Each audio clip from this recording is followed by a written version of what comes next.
Welcome to This Explainer.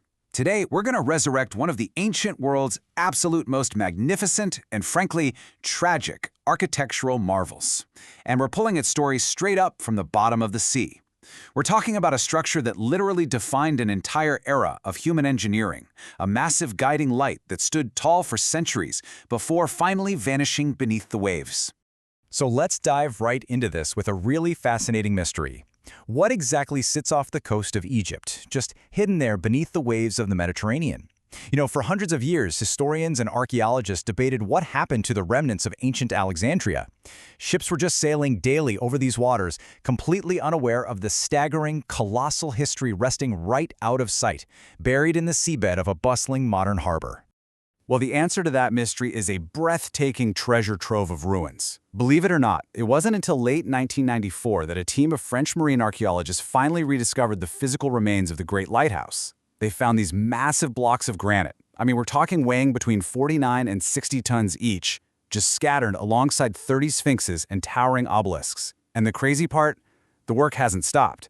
As recently as 2025, incredibly heavy foundation and threshold stones were brought back to the surface to help with a cutting-edge digital reconstruction. We are literally pulling the past back into the light here.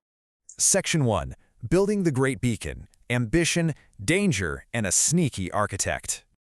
To really appreciate these modern discoveries, we've got to travel back to the 3rd century BC.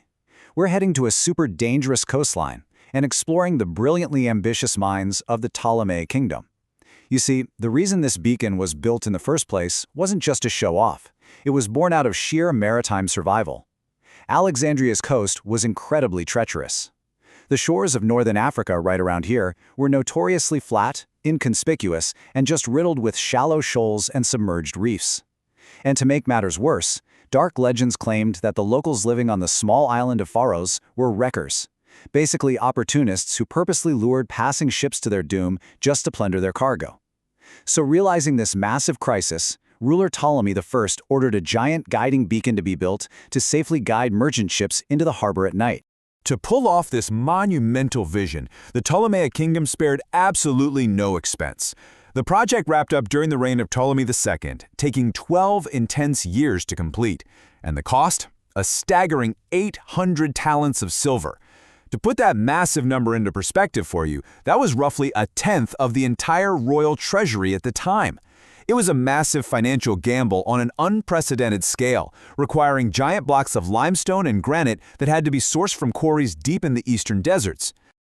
But honestly, the real intrigue here lies with the architect, a guy named Sostratus of Clydnus. The ancient historian Lucian tells this delightfully sneaky story about him. So, Sostratus obviously wanted credit for his masterpiece, right?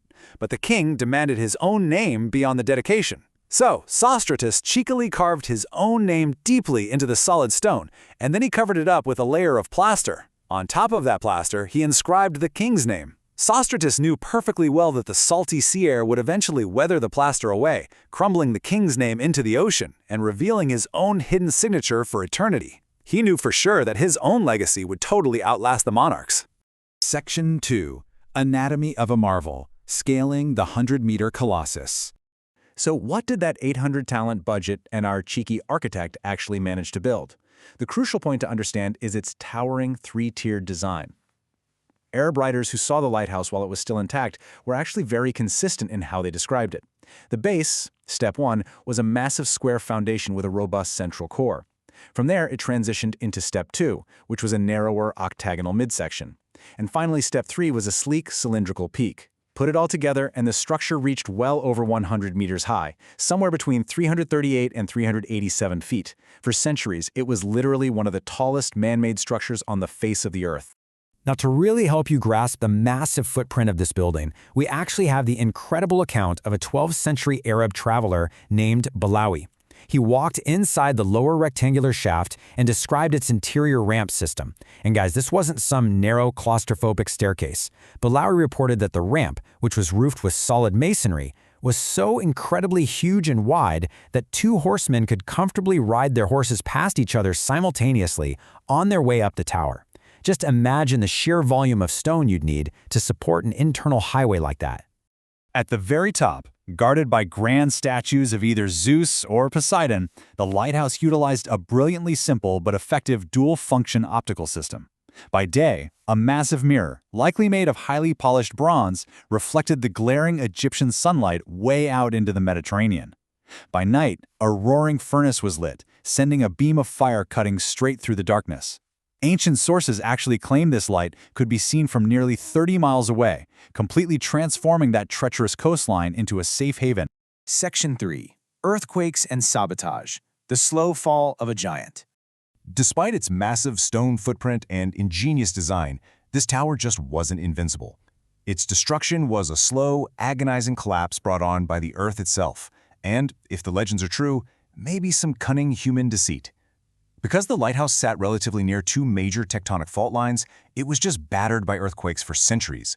In 956 AD, a quake caused the top 20 meters to shear right off.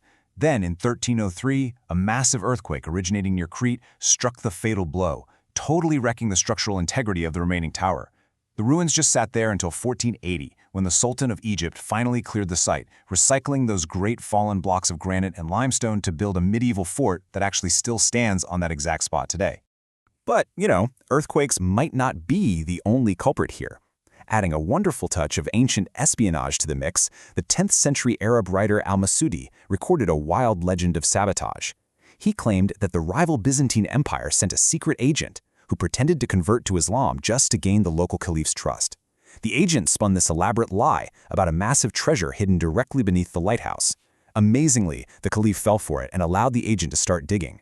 The whole search was basically a cunning ruse to purposely undermine the lighthouse's foundation, destabilizing the great tower right before the agent slipped away on a waiting ship. Section 4. A Lasting Global Legacy. How the Pharos Shines On Today. Whether it was tectonic plates or a sneaky Byzantine spy that brought it down, the story definitely doesn't end there. Even though the physical building is long gone, its cultural and architectural influence is absolutely everywhere today. See, the lighthouse was built on the small island of Pharos, and that proper noun permanently altered the trajectory of modern languages. In Greek, it simply became the word for lighthouse, and from there it bled right into Romance and Slavic tongues. The French word phare, the Spanish faro, the Bulgarian phare, they all trace their roots directly back to this specific building in ancient Egypt. When a driver turns on their headlights in Paris or Madrid today, they are literally invoking the Lighthouse of Alexandria. How cool is that? Visually, the Pharos also cast a massive shadow over global architecture. Its unique three-tiered design directly inspired a nearby ancient tomb in Abusir, which looks almost exactly like a scaled-down model of the lighthouse. Beyond that, scholars note that this square, octagonal, and cylindrical three-stage design heavily influenced the construction of early Islamic minarets all across Egypt, and its echoes even reached across the Atlantic. The George Washington Masonic National Memorial in Alexandria, Virginia, was explicitly fashioned after this ancient wonder. So we've pieced the great Pharos back together today, from massive whetstones pulled from the Mediterranean harbor to the lingering linguistic echoes in our everyday modern languages. It's a stunning testament to human ambition. But it leaves us with one final, thrilling question to spark your curiosity. What other ancient lost wonders are out there right now, resting quietly in the dark depths of our oceans or buried just beneath the concrete of our modern cities, just waiting to be brought back into the light?